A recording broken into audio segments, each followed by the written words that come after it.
No sé si ustedes, si todos conocen ese pasaje de la Escritura en Segunda de Reyes capítulo 6. Voy a tratar de parafrasearlo rápidamente por acá para ponernos en la misma página. Ustedes recordarán que en la Escritura se relata que el reino de Siria era un enemigo, digamos, histórico de Israel. Los sirios estaban siempre en enemistad con Israel. Hubo algunas alianzas ocasionales, pero lo normal era que estuviesen en oposición. En el tiempo de Eliseo, el rey de Siria vio crecer su preocupación con cada día. Y con su preocupación crecía una sospecha, porque todo lo que planificaba se lo descubrían. La gente de Israel le descubrían todo lo que él planificaba. Y entonces crecía aquella sospecha. Díganme quién es la persona que me está traicionando. Y en medio de toda aquella tensión, un siervo del rey le dice: no rey, señor mío, sino que el profeta Eliseo está en Israel. Y él declara al rey de Israel las palabras que tú hablas en tu cámara más secreta. Entonces al rey, sabiendo ya quién era el culpable de que todos los planes, todas las tramoyas, todas las trampas, todas las emboscadas, todo se lo descubrían. Y el rey de Israel siempre andaba un paso adelante. Lo que pensó fue: no atacaremos más al rey de Israel. ¿Dónde está ese profeta? Está en Dotán. Bueno. Armó un ejército y lo envió a la ciudad de Dotán para sitiarla, de modo que capturara a Eliseo.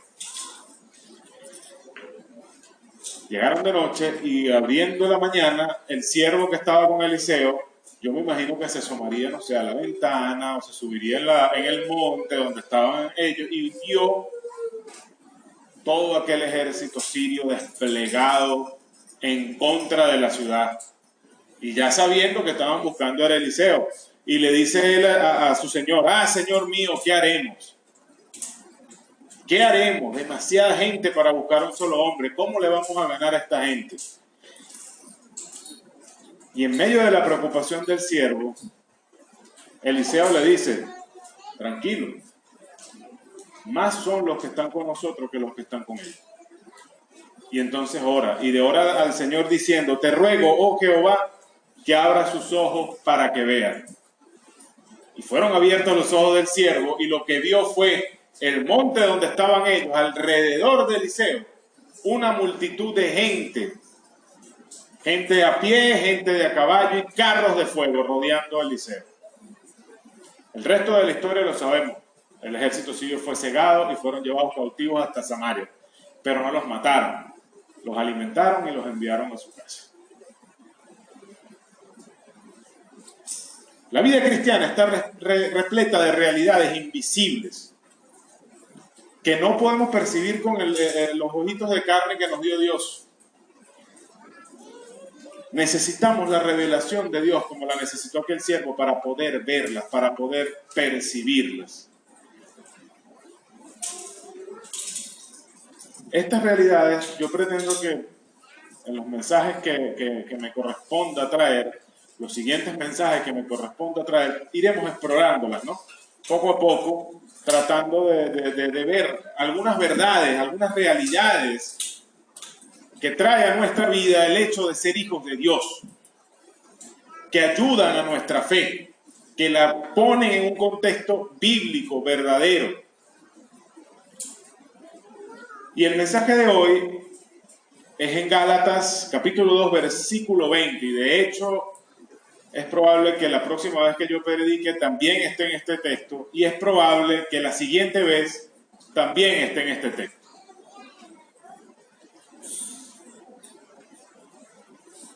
El Señor, mientras preparaba, me costó mucho conseguir un título para la predicación de hoy.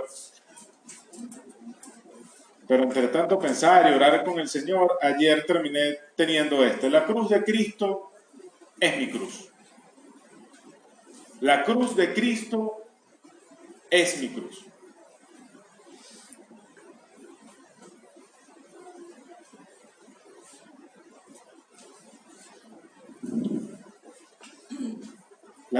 muchos de nosotros, de todos nosotros, aunque no nos demos cuenta, aunque no seamos conscientes de ello, y no es siempre que nos pasa, hay momentos en nuestra vida en que vivimos así, otros en los que estamos como más, con mayor claridad, pero siempre en algún momento en nuestra vida vivimos tratando de ser algo que ya somos, que por naturaleza ya somos.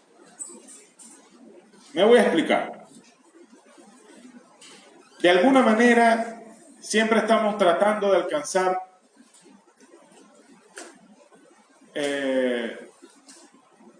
o de ser.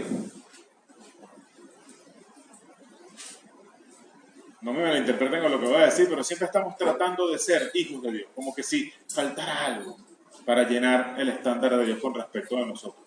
Recuerdan que les decía, no siempre somos conscientes de ello. No siempre nos damos cuenta de que estamos haciendo eso. Fíjense, a veces hay iglesias, hermanos, que viven atemorizados por la pérdida de la salvación.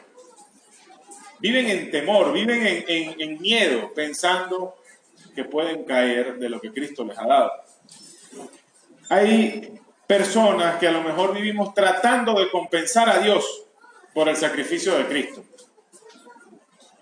El mensaje es, hermano, el servicio, el trabajo para el Señor es en agradecimiento a Dios, es de alguna manera, y no nos damos cuenta que no tenemos manera de compensar, ni de llegar a ese nivel.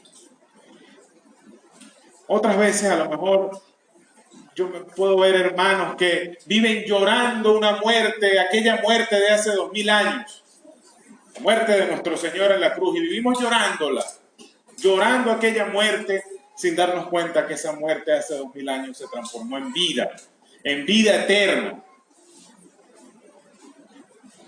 A veces estamos sujetos a leyes, a rituales, que a lo mejor estamos sacando de la Biblia, o simplemente son leyes y rituales morales o normativas que nos imponemos a nosotros mismos, con la intención de alcanzar ese estatus, de alcanzar ese estándar de ser hijos de Dios.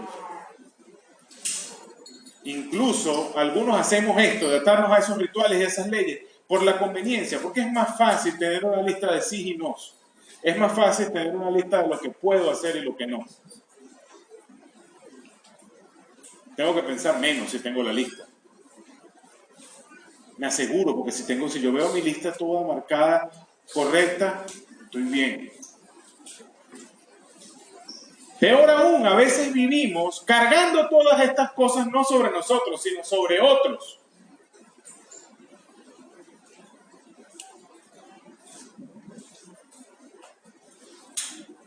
Cargando estas cosas sobre otros. Pidiendo que otros hagan estas mismas cosas. Traten de ser lo que ya son. Esto sucede muchas veces por ignorancia, y lo digo respetuosamente, me refiero a la palabra ignorancia cuando ignoramos algo porque simplemente no lo sabemos. ¿Ok? Porque no lo conocemos, o simplemente porque no lo podemos creer. Sabiéndolo, no lo podemos creer. Y recuerden, creer no es simplemente decir, sí, yo creo eso, sí. No, creer es poner tu confianza en aquello. No simplemente decirlo de la boca para afuera, sino confiar en aquello. Lo más importante, lo pones en confianza en aquello. Es como volar en avión. Mucha gente te dice que es el medio de transporte más seguro del mundo, sin embargo, cada cierto tiempo vemos que se cae un avión y se muere un gentío. Pero igualito la gente compra su pasaje, los que pueden, y se montan en sus aviones. Yo puedo decirle aquí, yo confío, yo puedo viajar de aquí a España en avión, 15 horas de vuelo arriba del océano Atlántico. Pero yo no puedo decir que yo en verdad puse mi confianza en aquel aparato hasta que no me monte. Hasta que no me monte y realmente haga el viaje. Básicamente tenemos que montarnos en ese avión de lo que nos enseña la Biblia, que es una realidad para nosotros. Nuestro texto hoy es Gálatas 2:20, como ya les había dicho, y allí creo que muchos lo podemos recitar de memoria. Con Cristo estoy juntamente crucificado, y ya no vivo yo, mas vive Cristo en mí. y lo que ahora vivo en la carne, lo vivo en la fe del Hijo de Dios, que me amó y se entregó a sí mismo por mí. Muchos lo podemos citar de memoria y es porque es un texto muy usado. Si vemos el contexto de la carta a los Gálatas, ¿qué estaba pasando allí en la región de Galacia? La semana pasada repasamos el capítulo 15 del libro de los Hechos. Hoy con los muchachos también revisamos parte de lo que habíamos venido viendo en el capítulo 15 de los Hechos. Y veíamos que había hermanos que estaban dentro de las iglesias enseñando que no bastaba poner la fe en Cristo, sino que había que circuncidarse y obedecer la ley de Moisés. O sea, estaban añadiendo algo adicional al Evangelio, a las buenas noticias de salvación. Entonces, esto estaba sucediendo también en Galacia, no solamente en Antioquía. Y Pablo escribe esta carta, y usted, si lee la carta de cabo a rabo, se dará cuenta que está en un tono muy diferente de las otras cartas. Usted lee, por ejemplo, Gálatas, a seguida lee Primera Tesalonicense y se da cuenta de la diferencia en el tono de la carta de inmediato. Gálatas es una carta correctiva, tajante, está yendo al grano y está actuando con gran pasión en la corrección de un error que se había colado en la iglesia. Habla con fuerza. Y ese error que se había colado era esta desviación de los que llaman los judaizantes. ¿Qué son los judaizantes? Aquellos que quieren añadir la ley de Moisés a la salvación. En aquel tiempo había muchos. Era la principal oposición del apóstol Pablo. Entonces, no solamente estaba corrigiendo a los Gálatas, sino que además hacía apología, hacía defensa de una doctrina básica para nosotros, la doctrina de la justificación por fe. A lo mejor el término no le suena, a lo mejor el término se le hace extraño, no se preocupe. Si el Señor nos acompaña y nos ayuda, tendremos unos 2 o 3 mensajes hablando sobre esto, desde diferentes puntos de vista. Pero es bueno que manejemos el tema. Y esta lucha entre los judaizantes y Pablo era un asunto constante. Usted se dará cuenta en el libro de los Hechos que por donde él pasaba, siempre entraba primero en la sinagoga, y cuando se le prendía el rollo en la sinagoga, salían los gentiles. No porque se le prendiera el rollo, sino porque simplemente él trajo la palabra y los judíos la rechazaban y él iba con los gentiles. Y normalmente de esos judíos que rechazaban siempre se levantaban unos alborotadores. ¿Para qué? Para buscar de echarle a perder la obra a Pablo, para buscar que los no creyentes, los no alcanzados, se le alborotaran y los sacaran de la ciudad.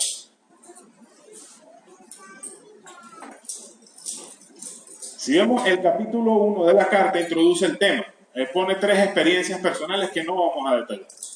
3 experiencias que él vive en relación a esta doctrina de ser declarados justos por la fe en Cristo. Y ya en el capítulo 2 inicia la exposición doctrinal que se extenderá por casi toda la carta.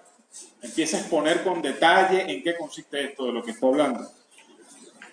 Va dejando expuesta la equivocación de añadir cualquier cosa de cualquier tipo a la fe en Cristo Jesús para salvación.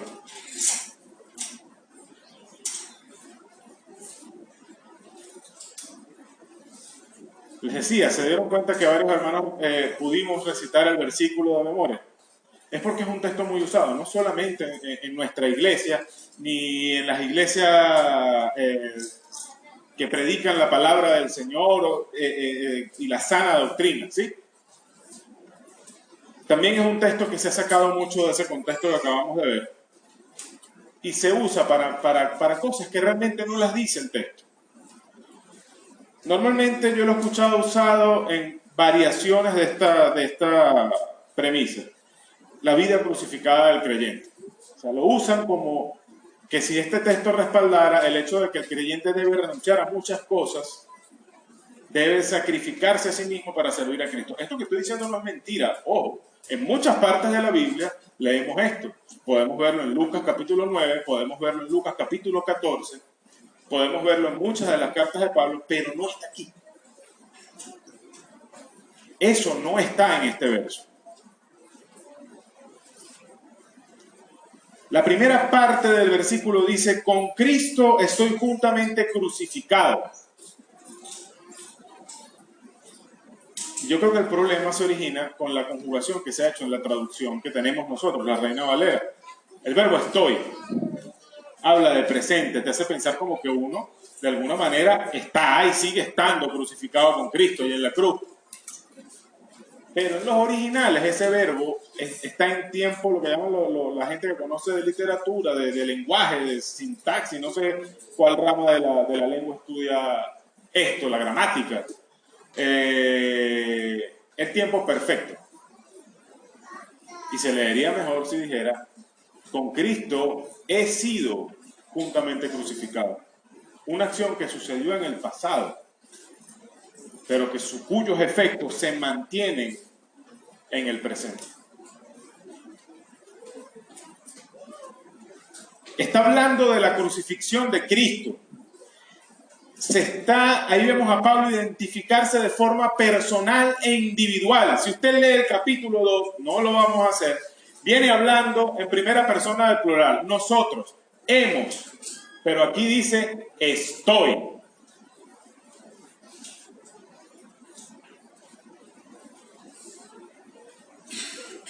Pasa de nosotros a yo. Y esto me habla de la necesidad de un encuentro personal con Cristo en la cruz. También vemos que trata de establecer una relación entre la muerte de Cristo y la ley.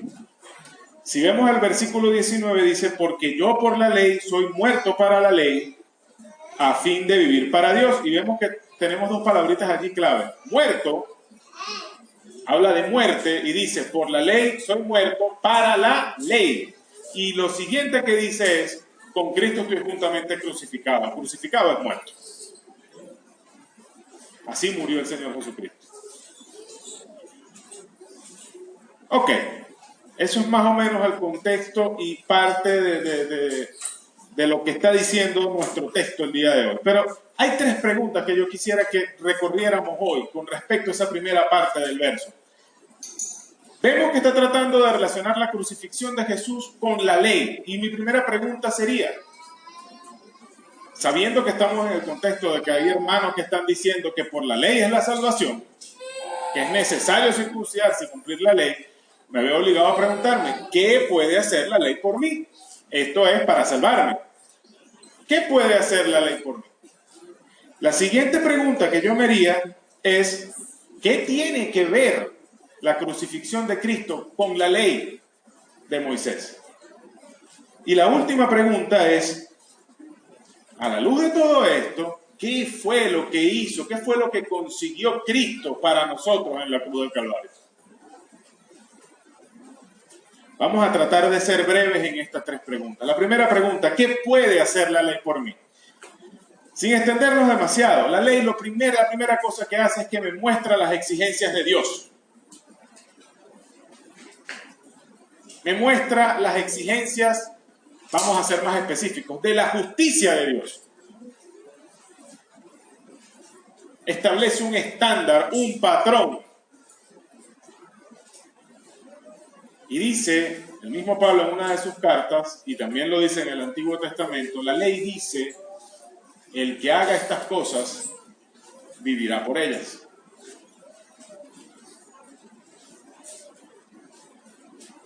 Me muestra eso, las exigencias divinas, las exigencias de Dios, y por otra parte, lo corto que me quedo yo delante de esas exigencias.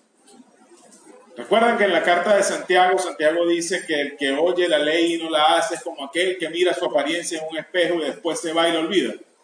Fíjense que compara la ley con un espejo. Y son exactamente lo mismo, la ley es un espejo. Solo que el espejo de vidrio me muestra mi apariencia física. La ley me muestra mi apariencia o mi estado espiritual. Porque por cada uno de esos mandamientos también me doy cuenta de que yo soy incapaz de obedecerlos.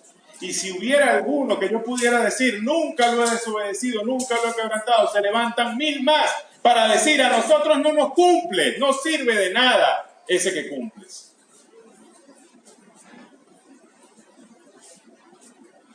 Entonces nos muestra las exigencias de Dios y la desesperada situación en la que estamos. No podemos cumplir la ley. No podemos ser salvos por cumplir la ley simplemente porque no nos es posible cumplir la ley. En segundo lugar, me muestra mi necesidad, porque en el momento en el que me dice, esto es lo que está exigiendo Dios y tú no lo puedes cumplir, también me está diciendo que para ser salvo yo necesito de un Salvador. ¿Cómo me lo dice? ¿Por los mandamientos? No, hay una parte de la ley que habla de rituales, sacrificios, muchas figuras, muchos tipos que adivinen a quién está apuntando. ¿A dónde están apuntando? A la cruz del Calvario. Señala a Cristo como único y suficiente Salvador, el único que me puede sacar de esa situación terrible en la que estoy, de desaveniencia, enemistad, bajo la ira de Dios. Lo vemos en el sistema sacrificial con una claridad tremenda, después que ya hemos conocido y entendido el Evangelio. Al ver los sacrificios de Levítico empezamos a ver cada aspecto de la crucifixión y a entender lo grande, lo complejo, lo profundo de lo que pasó hace aproximadamente unos 2000 años en Jerusalén, cuando Cristo moría en la cruz por nosotros. Especialmente el gran día de la expiación, en Levítico 16, muestra eso. A través de todo eso, la ley grita, necesitas a Cristo. Eso es lo que la ley puede hacer por mí, pero la ley no puede salvarme. La ley no me puede declarar justo. ¿Saben por qué no puede? Porque la ley dice, para ser justo tú deberías hacer A, B y C, pero no cumples ni A, ni B, ni C, así que no eres justo. Eso es todo lo que hace la ley por mí. La segunda pregunta es, ¿qué relación tiene la cruz de Cristo con la ley de Moisés? ¿Por qué Pablo, hablando del legalismo, de esta intención fanática de seguirse atando a lo que Cristo en la cruz rompió, y me hace preguntarme, ¿cuál es la relación que hay entre la cruz y la ley? Les decía que el día de la expiación era una figura muy elocuente de lo que pasó en la cruz del Calvario. Para los que no lo conocen, voy a parafrasear rápidamente lo que dice Levítico 16. Un día en el año se convocaba una especie de... Era una fiesta, pero realmente no era de gozo, era un duelo, una especie de ¿cómo lo llamaríamos? De angustia espiritual del pueblo, de cara a los pecados que habían cometido durante todo el año que había pasado. Y ese día, el sacerdote tomaba 2 machos cabríos de la congregación y echaba suerte sobre ellos. Pasaban otras cosas, pero donde me quiero centrar es en esto. 2 machos cabríos y echaba suerte sobre ellos. Una suerte dice por Jehová y otra por Azazel, que significa enviado fuera. ¿Qué sucedía con estos 2 machos cabríos? Al que le caía la suerte por Jehová, lo degollaban y su sangre era llevada dentro del lugar santísimo. El lugar santísimo, para los que no me siguen en cuanto a todos estos términos, era como decir, entrar delante de la presencia de Dios, entrar donde estaba Dios, donde se manifestaba Dios, con la sangre del Cordero, para ponerla en la presencia de Dios, como paga por los pecados. Y el otro chivo, el otro macho cabrío, el sacerdote ponía las manos sobre su cabeza, en un símbolo de cargar los pecados de la congregación sobre aquel animal. Y luego era enviado al desierto a morir allí. Eso era lo que sucedía en el día de la expiación. Y los 2 animales hablan con una claridad tremenda de la obra de Cristo en la cruz. Ambos fueron tomados de la congregación. Cristo fue hecho hombre y fue tomado de entre los hombres. Ambos eran animales sin defecto, eran preparados y escogidos especialmente para aquello. Cristo era sin pecado. Es sin pecado, sin mancha alguna. Aquel macho cabrío que se enviaba al desierto llevaba sobre sí los pecados de todo el pueblo que habían cometido durante aquel año. Era como si me quitaran a mí una carga y la pusieran sobre aquel animal.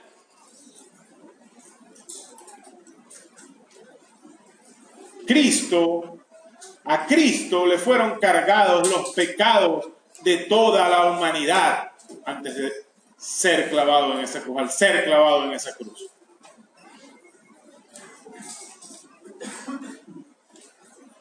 Y aquel otro macho cabrío que era sacrificado y su sangre era derramada en la presencia de Jehová. Cristo, su sangre también fue derramada en la cruz del Calvario, pagando por cada uno de nuestros pecados.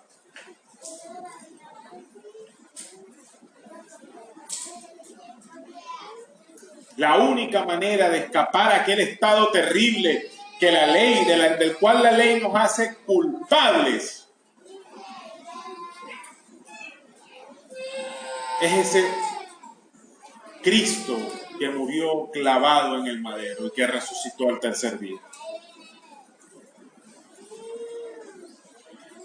Entonces hemos visto qué hace la ley por mí. No hace más que acusarme, presentarme las exigencias divinas, acusarme y decirme que necesito un Salvador. ¿Qué relación entonces tiene la cruz con la ley? Bueno, pues todo esto que hemos visto acerca del día de la expiación, uno nos habla de un pago que había que realizar por el pecado, que estaba simbolizado en la muerte del corderito, del macho cabrío que era degollado. Y la otra habla de la sustitución, de ponerme en el lugar de otra persona. Cristo tomó nuestro lugar para pagar por nuestros pecados en la cruz. Esa es la relación entre la cruz y la ley. En resumen, Cristo murió, como dice 1 Corintios 15:3, conforme a las Escrituras, conforme a la ley. Y la tercera pregunta, sabiendo todo esto, entonces, ¿qué es lo que realmente hizo Cristo en la cruz por mí? Bueno, recuerden, la ley nos está acusando, nos está condenando, nos está diciendo son culpables y no pueden hacer nada. Cristo tomó mi lugar, ese lugar donde yo soy condenado, ese lugar donde yo soy declarado inmundo delante de Dios. Él se puso allí. Tomó mi lugar delante de la ley y realizó el pago que la ley exigía.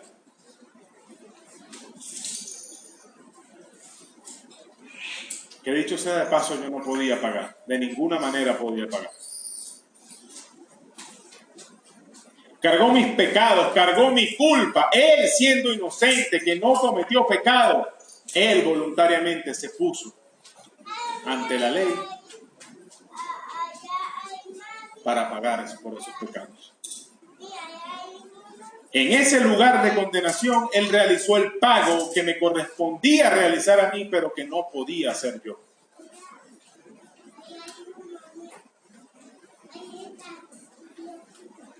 Y vemos nuevamente el versículo 19 del capítulo 2 de los Gálatas. Y lo parafraseamos poniendo a Cristo como el protagonista.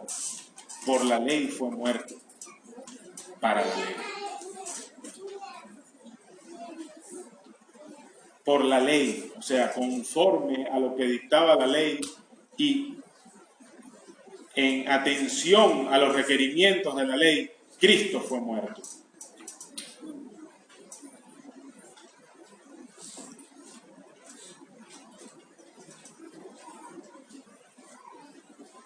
Y lo importante acá es que vemos a Pablo decir, con Cristo he sido juntamente crucificado. No solamente se identifica con Cristo clavado en aquella cruz, también está diciendo que pone su fe en esa obra de sustitución que él hizo allí, es decir, en ese ponerse en mi lugar. Eso que hizo Cristo en la cruz, eso de ponerse delante de la ley para llevar el castigo por mi pecado, para que no lo llevara yo, tiene potencialmente un alcance universal, es decir, alcanza para todos los hombres en todos los tiempos. Todo el que cree tiene acceso a él. Pero su aplicación es individual, porque Pablo no dice, con Cristo hemos sido juntamente crucificados. Pablo dice, con Cristo he sido justamente crucificado. Esa identificación, ese encuentro con aquella obra que Cristo hizo en la cruz por mandato de Dios, por encargo de Dios, por amor a los hombres, la tenemos que encontrar de forma individual, cada persona. Nadie puede aceptarla por mí.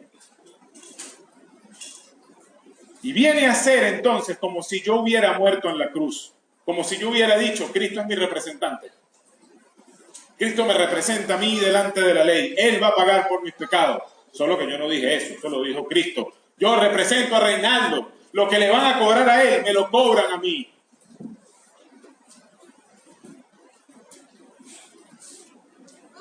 Y por eso Pablo dice, por la ley soy muerto para la ley. Morí en Cristo según las exigencias de la ley y ya todos mis asuntos pendientes con esa ley están saldados. No tengo ninguna deuda porque Cristo la pagó toda. ¿Qué quiere decir esto? No tengo que seguir tratando de ser hijo de Dios. Ya lo soy. Fui salvado por eso que hizo Cristo en la cruz. Fui librado de las ataduras de la ley. Ya no tengo que tratar de serlo, simplemente sé que lo soy porque la Biblia así lo dice. Es el firme fundamento, ese firme fundamento, el ancla de nuestra fe, el saber que es nuestra muerte con Cristo en la cruz, que podemos vivir por Cristo y para Dios en plena libertad. Es nuestro cimiento saber que eso que Él hizo en la cruz lo hizo tomando mi lugar y que es suficiente. No tengo que hacer nada más para ser salvado del pecado y de la muerte.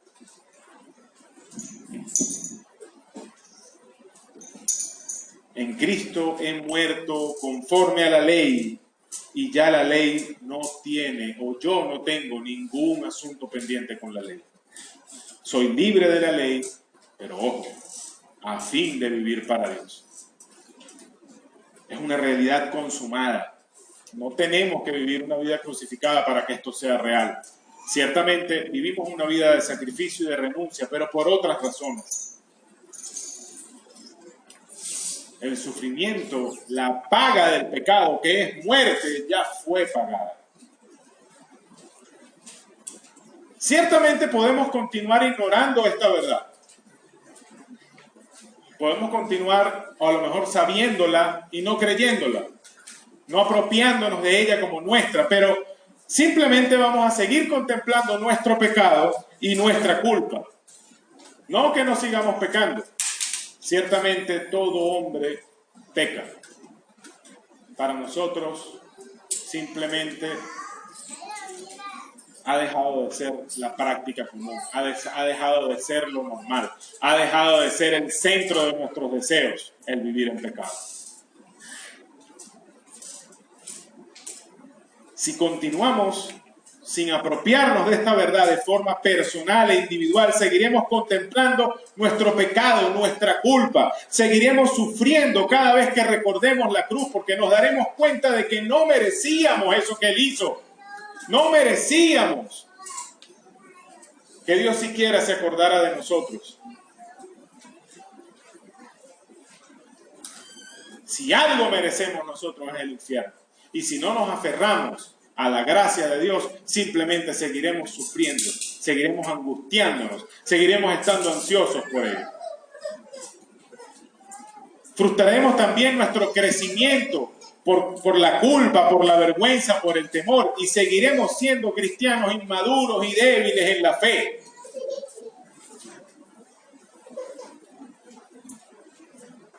¿Por qué? Porque el no aceptar que eso que hizo Cristo en la cruz, lo hizo en mi nombre, representándome a mí, simplemente es no aceptar que soy salvo, que soy hijo de Dios, que he sido reconciliado con Dios, que Cristo es mi paz delante de Dios. Seguiremos engañándonos a nosotros mismos, tratando de seguir listas de normas, listas de cositas que puedo hacer y no puedo hacer, pensando que eso es suficiente, es más cómodo, es más conveniente. O de repente pensamos, bueno, yo estoy viniendo al discipulado los domingos en la tarde, eso es suficiente. O estoy viniendo a la iglesia, o yo leo mi Biblia todos los días. Muchas cosas, póngale el sabor que usted quiera. Estas son como las más comunes. Podemos seguirnos engañando a nosotros mismos si seguimos haciendo esas cosas con ese motivo. Si seguimos ignorando esta verdad, si seguimos decidiendo no creerla, cargaremos sobre nosotros y también sobre otras personas cargas imposibles de llevar e innecesarias de llevar. No es necesario cargarnos con todo eso. Seguiremos intentando ser algo que realmente ya somos. Seguiremos tratando de hacer para poder llegar a ser.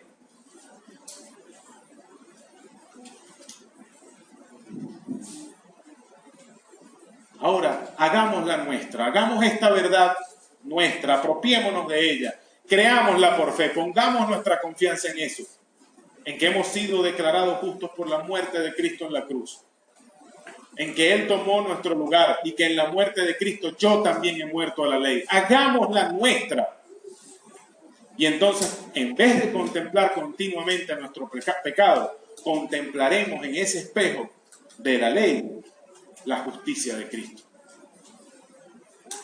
Qué grandioso, hermanos, cuando vea la ley de Dios y en lugar de estar viendo lo que yo no cumplo, veo todo lo que Jesucristo sí cumplió y saber y alegrarme porque todo eso que Él sí cumplió fue puesto a mi cuenta.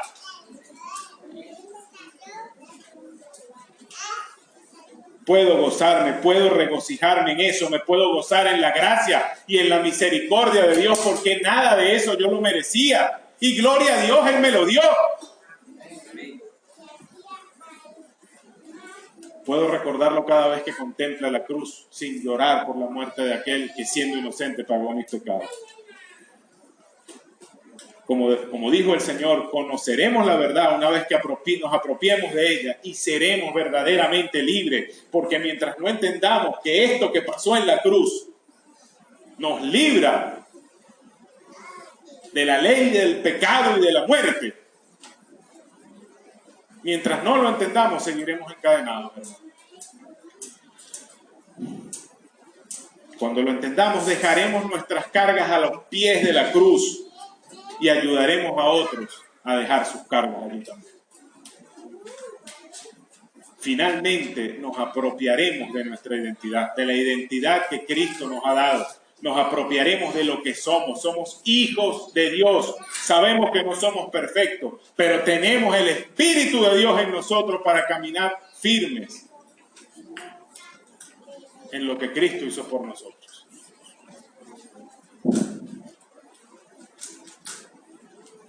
Entonces seremos y luego haremos. Seremos hijos de Dios, estaremos convencidos de lo que somos y de esa convicción, de esa fe, nacerá el servicio, nacerá la obra para Dios. No solamente en trabajos, nacerá la devoción, nacerá la adoración, nacerá oraciones del corazón del creyente y del Hijo de Dios.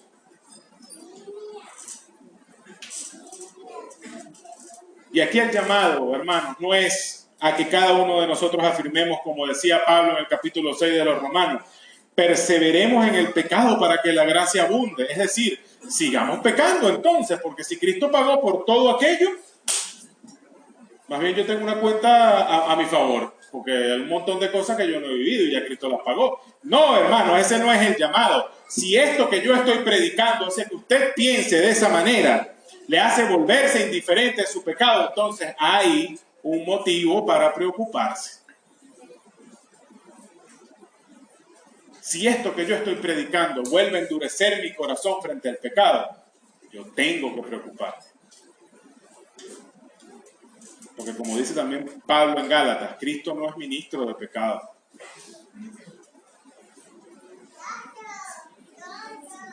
Y en Gálatas 19 dice que todo eso que él hizo es para que yo viva para Dios. Gálatas 2:19. El llamado entonces no es a endurecer nuestros corazones frente al pecado. El llamado no es a descuidar deberes cristianos. No le estoy diciendo deje de venir a los discipulados, deje de apoyar las actividades de la iglesia. No es abandonar disciplinas espirituales, deje de leer la Biblia, deje de orar. Eso no hace falta. No. Le estoy diciendo es que no haga esas cosas pensando que le traen favor con Dios o que lo hacen más salvo o más hijo de Dios. Esas cosas son medios de la gracia que el Señor utiliza para acercarnos más a Él, para hacernos crecer más en el conocimiento de Él y para ayudarnos a vivir con firmeza en la realidad de que Cristo murió por nuestros pecados y así como Él resucitó de entre los muertos, nosotros también resucitamos con Él y ahora vivimos para Dios. El llamado entonces es a apropiarnos de lo que somos en Cristo. Somos perdonados, somos declarados justos. En base a esa nueva identidad, entonces, vivir para Dios. Una vez habiéndonos apropiado de esa identidad que nos fue dada cuando vinimos a Cristo en la cruz, entonces podremos vivir para Dios. Dedicar nuestras vidas, nuestra devoción por completo a Dios. Descansar en esa realidad, podremos descansar finalmente, así como llamaba Jesucristo en el Evangelio de Mateo, venid a mí todos los que estáis trabajados y cargados y yo os haré descansar. Descansaremos en esa verdad, ayudaremos a otros a descansar en ella. Nos acercaremos a Cristo por amor, no por deber, no por obligación. Nos acercaremos a Cristo en servicio. Nos acercaremos a Cristo para adorarle en la oración, en cada momento de nuestra vida. ¿Por qué? Porque le amaremos como Él desea que le amemos. ¿Y por qué le amaremos? Porque entenderemos, al menos en alguna medida, porque es imposible entender todo lo que esto implica, entenderemos al menos en alguna medida la profundidad de lo que Él hizo por nosotros.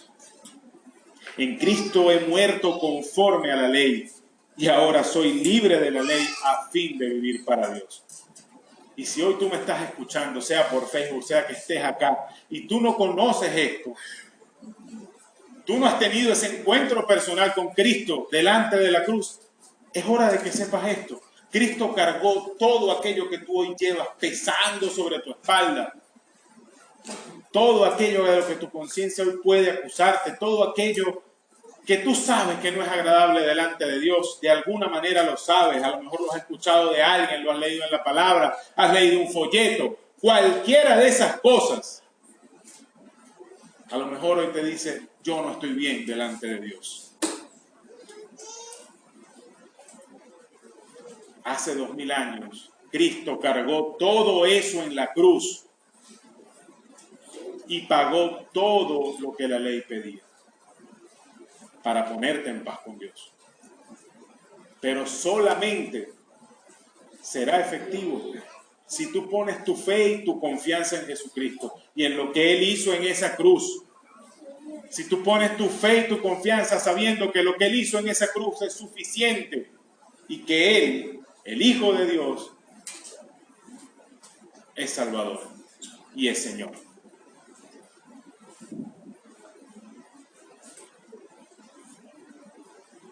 Vamos a orar. Padre celestial, alabado sea tu nombre, Señor, hoy te